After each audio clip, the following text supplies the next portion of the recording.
No nascer do sol eu venho a ti, para um novo dia contigo começar.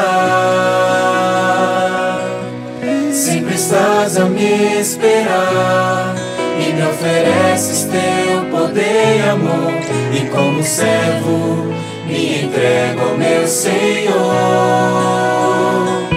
Primeiro Deus na minha vida, primeiro Deus no meu lar, primeiro Deus no meu agir, primeiro Deus no meu falar. Tudo de mim em resposta ao tudo de Deus, fiel por prazer e leal pra te agradecer. Meus talentos pro teu louvor, meus tesouros dou por amor. O meu tempo eu te dou, sou um templo pra glória do Senhor. Primeiro Deus na minha vida, primeiro Deus no meu lar, primeiro Deus no meu agir, primeiro Deus no meu falar. Sou um templo pra glória do Senhor. Meus talentos para o teu louvor, Senhor, meus tesouros dou por amor. Meu melhor eu te dou.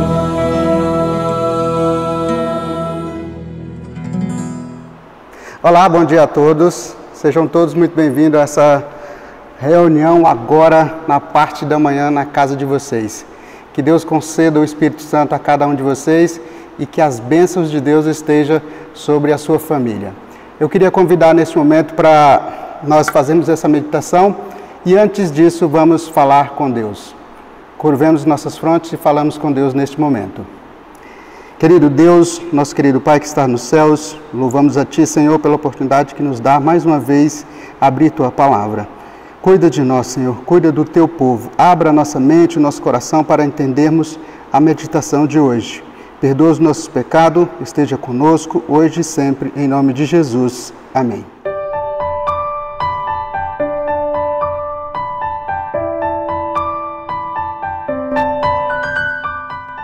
Meu nome é Ailton, Ailton Pereira Novaes, eu sou enfermeiro, eu trabalho no Hospital do Pênfigo, na Unidade Centro, no pronto atendimento.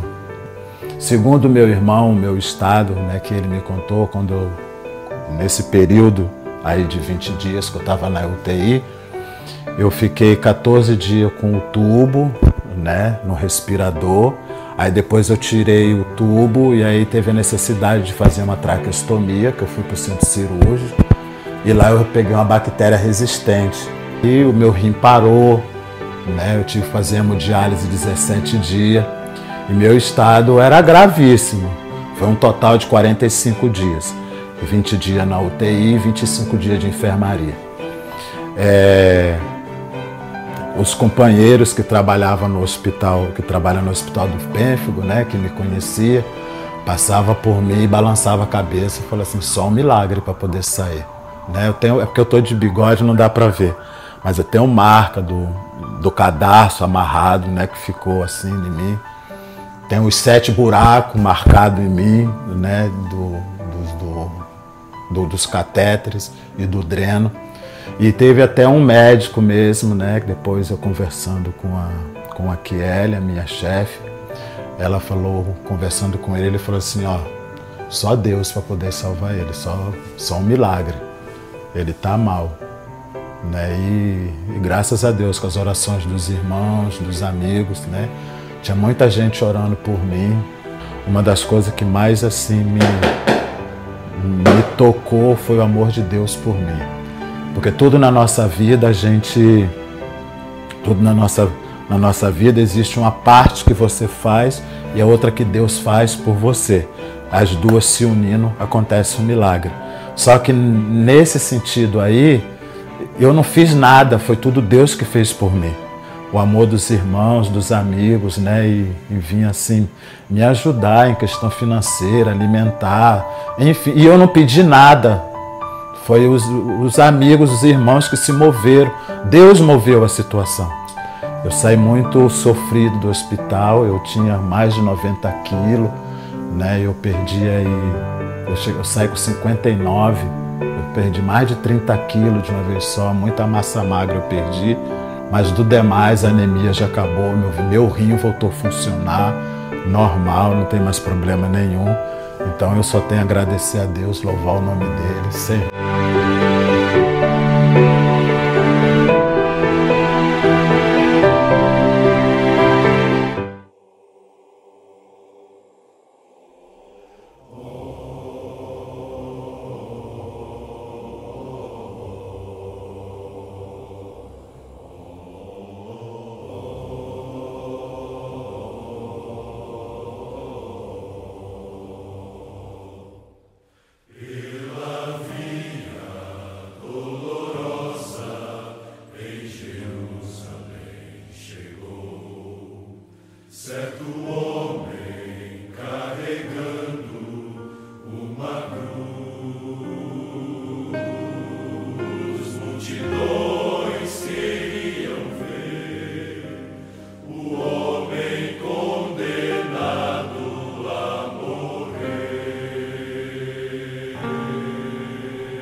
Ele estava tão ferido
Muito bem, meus queridos, hoje eu quero falar da meditação, a parte 2.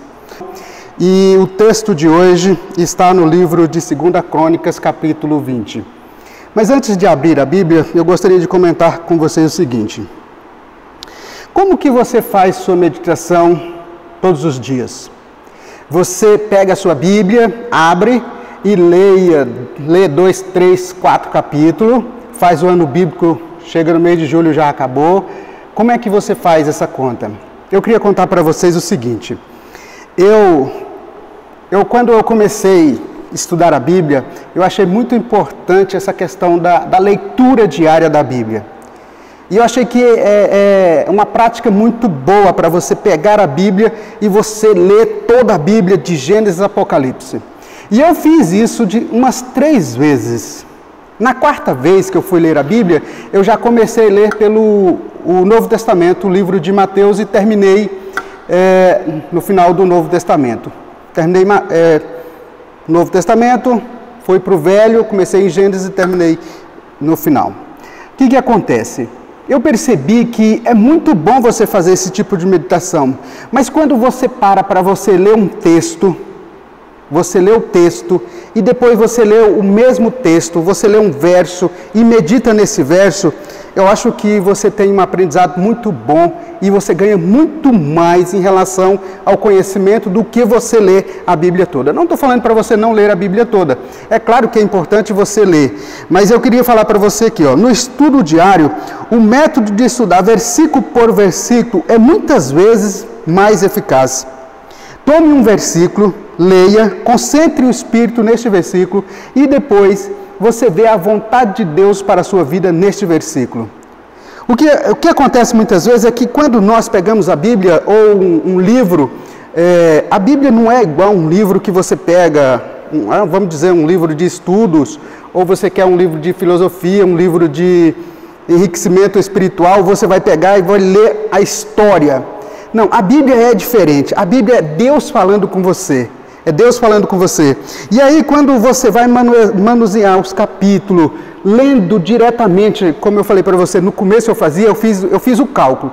Se eu ler 5 capítulos da Bíblia por dia, cada vez que eu ler, eu vou terminar de ler a Bíblia de 1º de janeiro a mês de julho. Ou comecinho de agosto, eu já tinha terminado de ler a Bíblia. E eu percebi que a leitura por si só é muito boa, mas será que eu estou aprendendo de Deus quando eu estou fazendo esse tipo de leitura?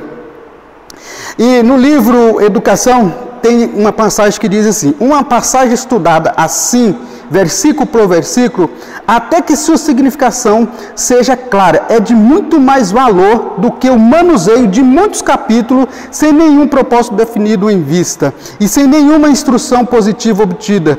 Leitura apressada e superficial e a mente perde a sua capacidade para um pensamento contínuo e vigoroso. Educação, página 188. Vamos praticar escolhendo um capítulo, lendo completamente para que possamos nos inteirar sobre tudo. Depois, vamos selecionar deles 2 ou 3 versículos para meditar. E eu gostaria, nesse momento, que você abrisse a sua Bíblia no livro de 2 Crônicas, capítulo 20. 2 Crônicas, capítulo 20, para você entender a história, você precisa começar a ler do capítulo 17. Que é o reinado de Josafá.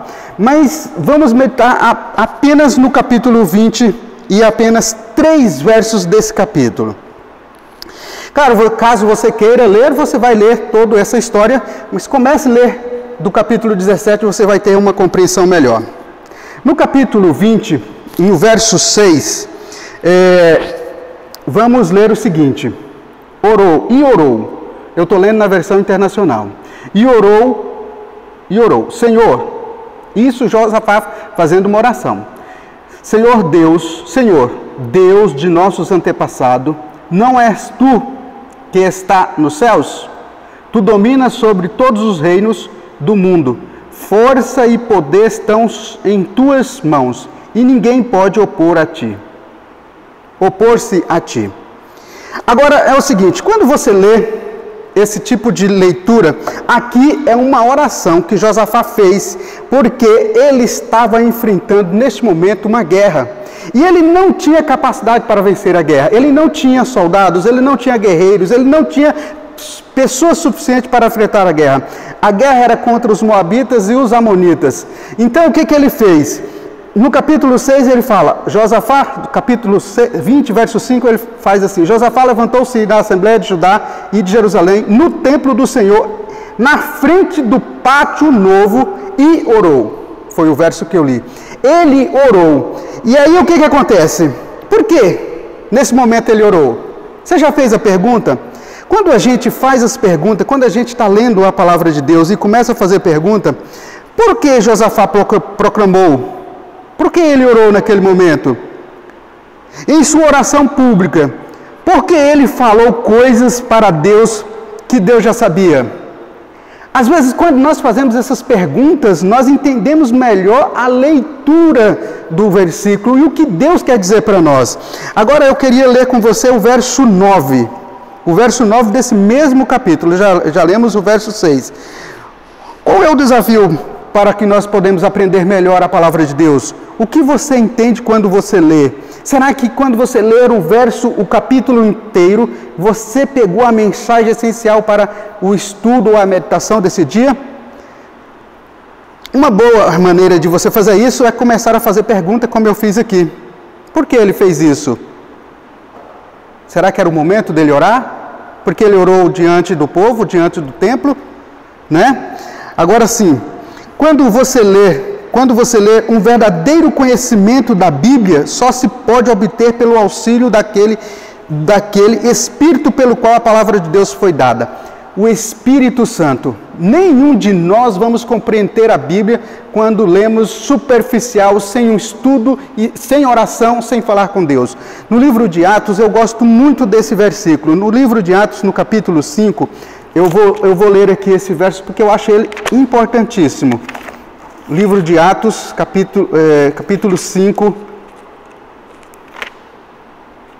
Atos 5, verso 32. Atos 5, 32, diz assim, ó: Nós somos testemunha destas coisas, bem como o Espírito Santo que Deus concedeu aos que lhe obedecem. Os apóstolos estavam sendo perseguidos e Pedro, nesse momento, ele fala, se você voltar um pouquinho no verso 32, ele fala assim, no verso 30, o Deus de nossos antepassados ressuscitou Jesus, a quem os senhores mataram, suspendendo-o num madeiro. Verso 31, Deus os exaltou, elevando-se à sua direita, como príncipe e salvador, para dar a Israel o arrependimento e o perdão dos pecados. E aí ele fala assim, nós testemunha destas coisas, bem como o Espírito Santo, que Deus deu àqueles que lhe obedecem. Outra coisa, às vezes nós vamos ler a Bíblia e com um pensamento totalmente para divergir ou para discutir com alguém. Deus não quer saber disso, Ele quer saber que você obedeça a palavra dEle para você ter compreensão melhor da palavra de Deus. E para terminar, vamos ler o verso, voltar aqui em 2 Crônicas, capítulo 20, verso 9. E o verso 12, vamos ler o verso 9 e o verso 12.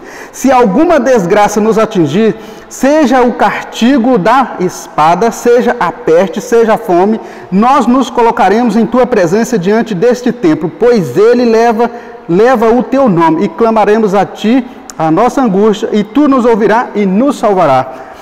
Olha a confiança de Josafá, não importa o que vai acontecer, nós vamos clamar a ti.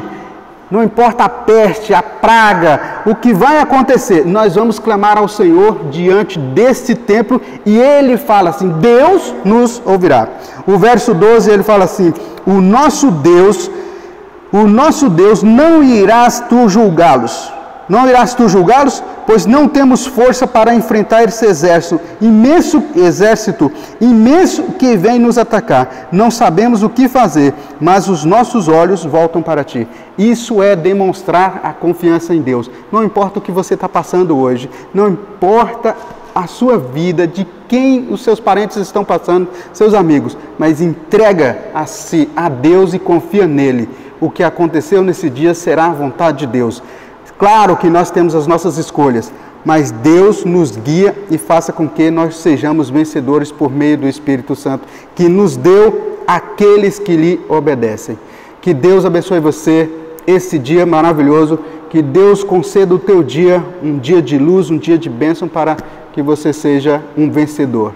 Amém? Oremos mais uma vez, neste momento, para finalizar. Querido Deus, poderoso Pai, muito obrigado, Senhor, porque o Senhor é o nosso Deus e sabemos que se estamos contigo, Senhor, somos mais do que vencedores.